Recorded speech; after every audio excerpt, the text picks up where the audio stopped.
आरती होला कपूरवा से हमारी भोले बाबा के। आरती होला कपूरवा से हमारी भोले बाबा के। हमारी भोले बाबा के, हमारी भोले बाबा के। आरती होला कपूरवा से हमारी भोले बाबा की। जय भोलेनाथ। मित्रों सभी को नमस्कार। सावन के महीने का सुनिए आरती।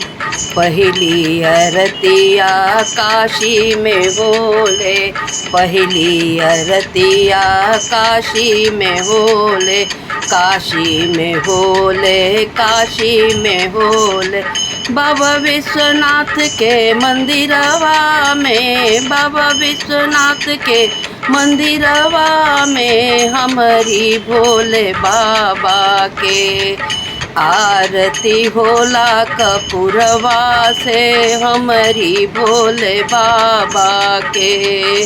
हमारी भोले बाबा के, हमारी भोले बाबा के। आरती होला कपूरवा से हमारी भोले बाबा के। दूसरी आरतिया देवघर में होला, दूसरी आरतिया देवघर में होला, देवघर में होला, देवघर में होला। बाबा बैजनाथ के मंदिरवा में, बाबा धाम के मंदिरवा में, बाबा बैजनाथ के मंदिरवा में, बाबा धाम के मंदिरवा में। आरती होला कपूरवा से हमारी भोले बाबा के। आरती होला कपूरवा से हमारी भोले बाबा के। तीसरी आरतिया उज्जैन में होला, तीसरी आरतिया उज्जैन में होला, उज्जैन में होला, उज्जैन में होला।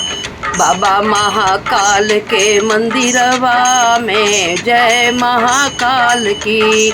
बाबा महाकाल के मंदिरवा में जय महाकाल बाबा की।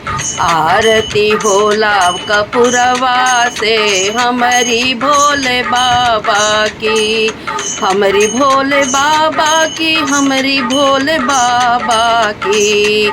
आरती होला कपूरवा से हमारी भोले बाबा की।